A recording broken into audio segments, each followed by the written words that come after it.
principal testemunha, principal e única prova da acusação, diz que ele, relator, tem ódio do réu e do entorno do réu, ou seja, dos outros réus. Isso aqui é motivo suficiente para anular a delação do Mauro Cid, como sabemos, e também e principalmente para que o relator saia do caso.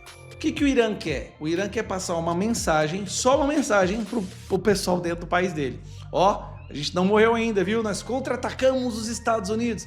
Mentira, não tinha ninguém. Eles fizeram um contra-ataque fake, só para parecer que houve uma reação, para não ficarem muito fracos. Sejam bem-vindos, o meu nome é Bruno. Deixe o seu like e inscreva-se no canal.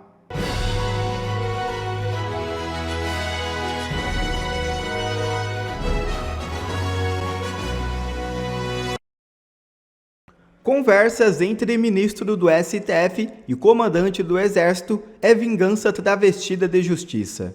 O que une um ministro do STF e o comandante do Exército em conversa de bastidor. Segundo Mauro Cid, o general Tomás Paiva repassava detalhes de diálogos privados com Alexandre de Moraes e o conteúdo é explosivo. Moraes tem raiva e ódio. Acha que o presidente Bolsonaro acabou com a vida dele. Essa frase é de Mauro Cid, relatando falas que teriam partido do próprio ministro do STF e repassadas por ninguém mais, ninguém menos que o comandante do Exército. Sim, o mesmo que deveria estar acima de intrigas políticas.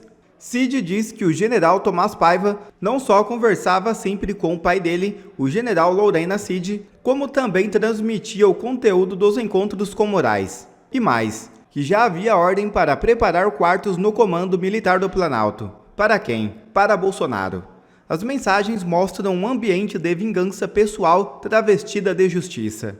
Segundo Cid, Moraes quer acabar com a vida do presidente Bolsonaro e do entorno. O processo virou instrumento de vendetta. E o Exército, no mínimo conivente. Se Cid está mentindo, então que se prove. Mas se está falando a verdade, estamos diante de uma colusão perigosa entre a toga e a farda, com movimentações pessoais e vazamentos sigilosos. O silêncio das instituições diante disso já diz tudo. Esse julgamento já passou de todos os limites do absurdo, mas não duvido que ainda pode piorar.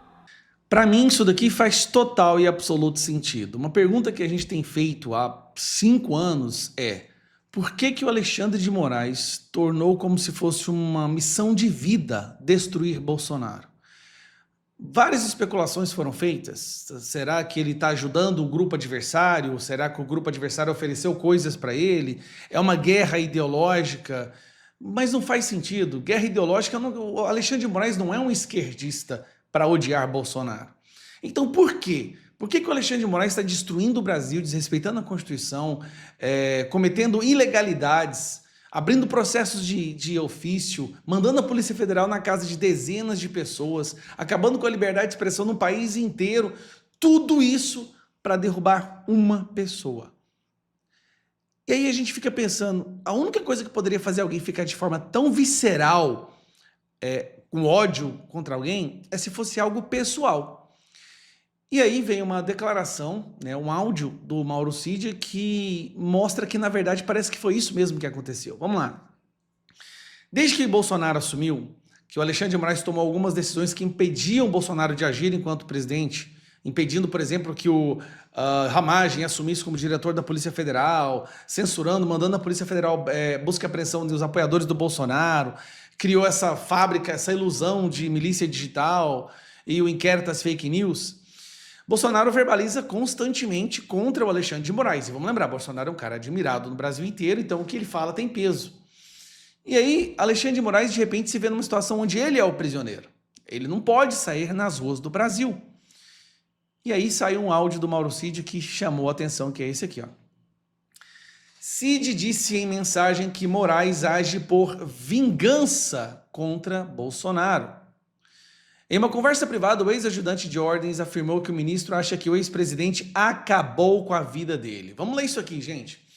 O tenente-coronel Mauro Cid, ex-ajudante de ordens da presidência e delator na investigação sobre uma tentativa de golpe de Estado, afirmou em mensagem privada que o ministro do STF, Alexandre de Moraes, considera que o ex-presidente Jair Bolsonaro acabou com a vida dele. Olha isso aqui.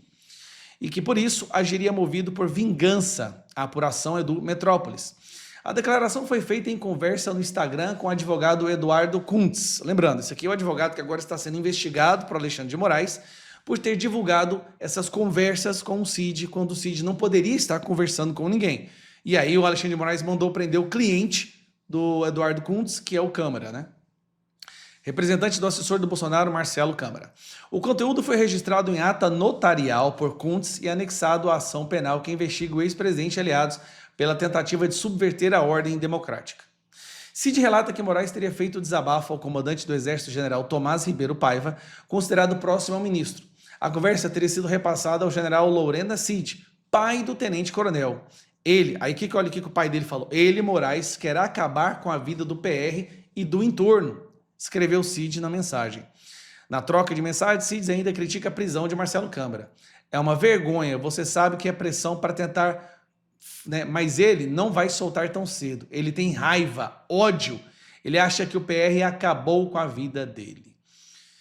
O que isso nos mostra?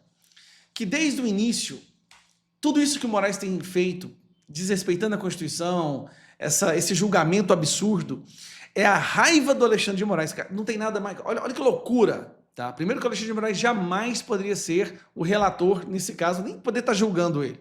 Muito menos estar julgando. É a raiva porque, de acordo com o Moraes, o Bolsonaro acabou com a vida dele. E acabou como com a vida dele? O Bolsonaro verbaliza, fala constantemente as coisas que o Moraes faz. E isso faz com que a população brasileira fique contrária ao Moraes. Ou seja, Alexandre de Moraes não anda no Brasil. Ele não pode ir no clube, ele não pode ir no shopping. E isso o deixa com muita raiva. Então Moraes está preso. Na verdade, o Moraes é um prisioneiro, mas é um prisioneiro das ações. É uma consequência das ações dele.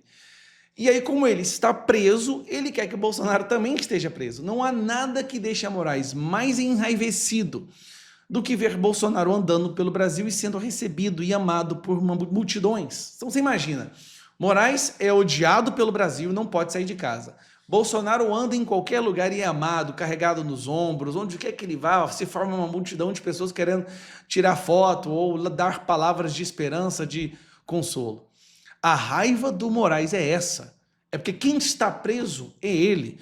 E ele quer culpar o Bolsonaro, mas a culpa não é do Bolsonaro. A culpa do Moraes ser rejeitado no Brasil é pelas ações dele. São as atitudes, as decisões, as buscas e apreensões, as censuras, as derrubadas de perfis. Tudo isso que ele tem feito, esse julgamento falso, né, fake, que virou um teatro de mau gosto, isso tudo é consequência das ações dele, não do Bolsonaro. Só que ele quer culpar o Bolsonaro e o entorno dele.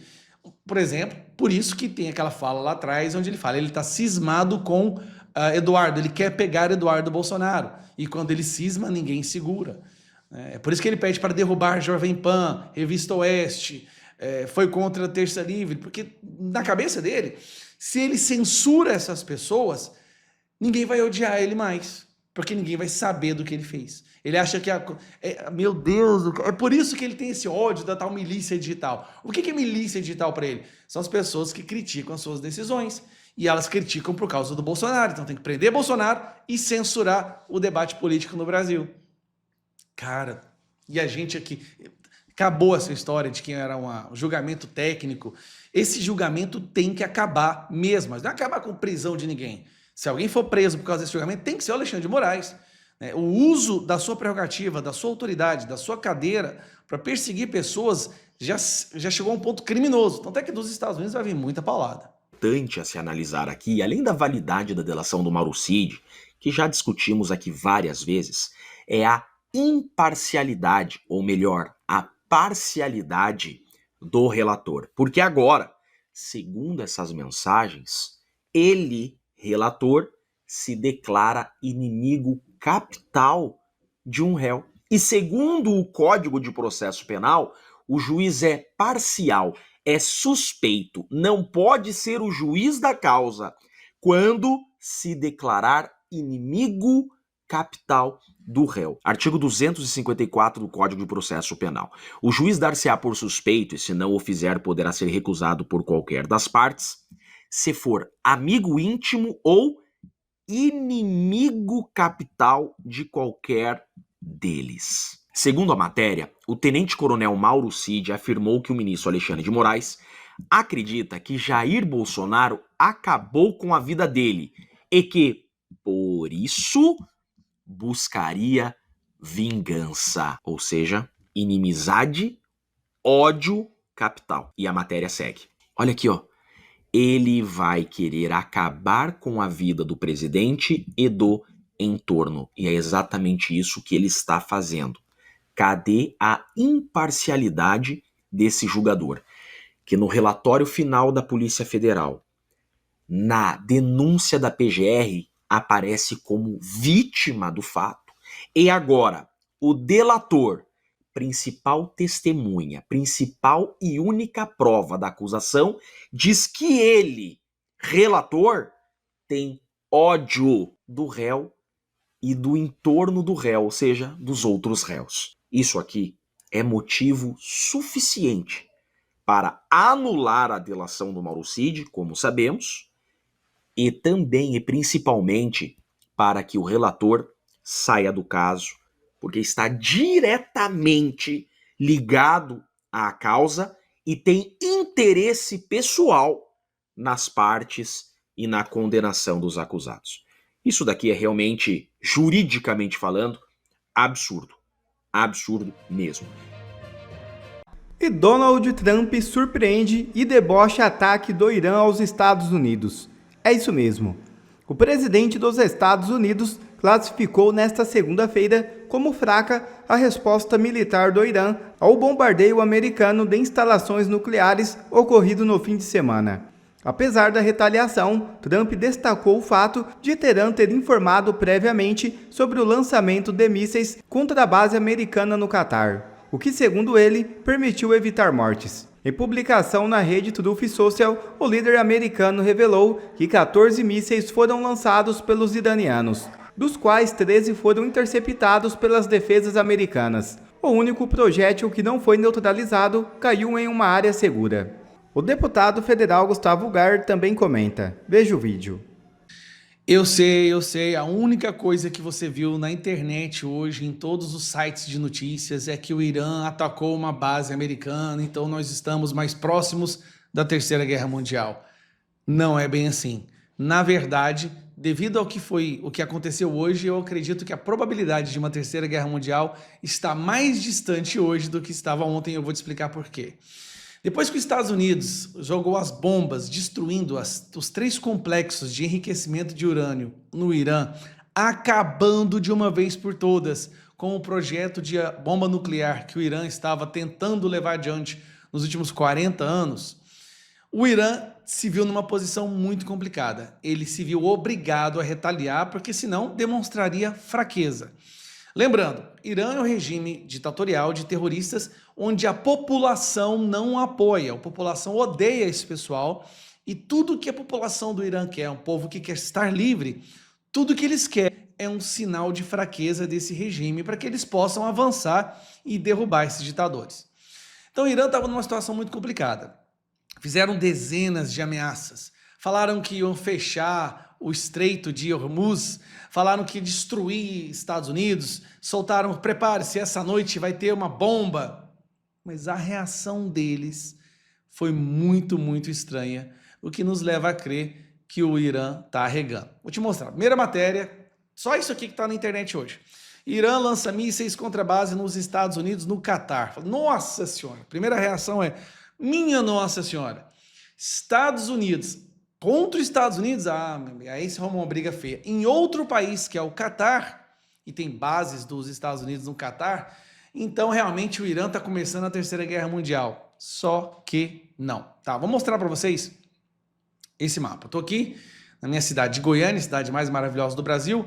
Vou dar uma aumentada aqui, né? Vamos subir no planeta e vamos até onde está rolando esse conflito. Tá bem aqui, ó. Estamos no conflito. Tá aqui o Irã, como vocês podem ver aqui, ó. O Irã tá aqui. Aqui Israel e bem aqui embaixo, aqui, ó, ó o Catar aqui. Esse aqui é o Catar, tamanhozinho do Catar, tá? O que o Irã fez? Agora vocês vão entender que o Irã tá arregando mesmo. Deixa eu pegar aqui, fica maior, talvez, ó. Pá, aí, ó. O que o Irã fez que mostra que o Irã tá arregando? Primeiro, o Irã falou que iria fechar o Estreito de Hormuz. Esse estreito aqui, que é onde passam os petrolíferos, né, os cargueiros de petróleo, né, que levam 20% do petróleo para o resto do mundo. Saem desses portos aqui, ó, do Catar, dos Emirados Árabes, da Arábia Saudita, do Kuwait e tudo mais. Então aqui é onde eles passam, né? Desculpa. Onde eles passam para levar o petróleo para o resto do mundo. Bom, o Irã não fez isso até agora, porque a ameaça dos Estados Unidos, se o Irã fizer isso, eles vão sufocar o Irã economicamente. Tá bom, o que o Irã decidiu fazer? O Irã decidiu atacar uma base americana num país pequeno, que é o Catar, bem aqui, ó. Olha o tamanhozinho do Catar, tá vendo? Aqui perto de Doha, que fica essa base americana. Ele decidiu atacar uma base americana que estava, e aqui vem a parte, que estava desocupada há 2 semanas. Então o Irã fez questão de atacar uma base que ele tinha certeza que nenhuma vida americana seria perdida, em um país pequeno que não ia querer comprar briga com o Irã. E aí vem um detalhe, eles fizeram questão de tornar público que eles enviaram 11 mísseis, ou seja, o mesmo número de mísseis que os Estados Unidos usou no bombardeio daqueles 3 complexos do Irã. Eles não tentaram mandar mais nem menos. Repare, eles mandaram exatamente o mesmo número. Aí vem a questão. Embora a base americana não tivesse ninguém, o sistema antiaéreo estava funcionando. 6 mísseis foram interceptados. Isso quer dizer que foi um tremendo e completo fracasso esse contra-ataque do Irã. Aqui algumas imagens. Com certeza vocês já devem ter visto isso aí, né? Isso aqui é em Doha. Esses mísseis que vocês estão vendo saindo são os mísseis para interceptar os mísseis do Irã. Olha, ó, interceptou um, interceptou outro.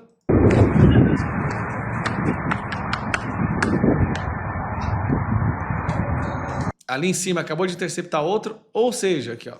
La ilaha illallah. La ilaha illallah. Esses são os mísseis para interceptar os mísseis do Irã. Detalhe, os Estados Unidos lançou super bombas contra o Irã. Irã lança mísseis de médio dano contra a base aérea lá, a base americana. E a maioria dos mísseis foram interceptados. O que o Irã quer? O Irã quer passar uma mensagem, só uma mensagem para o pessoal dentro do país dele. Ó, a gente não morreu ainda, viu? Nós contra-atacamos os Estados Unidos. Mentira, não tinha ninguém. Eles fizeram um contra-ataque fake, só para parecer que houve uma reação, para não ficarem muito fracos. Vergonhoso, não vai ter terceira guerra mundial. A interpretação dos Estados Unidos é, pô, o Irã fez isso, esse foi o contra-ataque, essa foi a retaliação do Irã, então é um regime que já está morrendo mesmo, tá? Então, calma que não vai ter terceira guerra mundial, muito pelo contrário. Isso é um sinal de que o Irã está prestes a cair.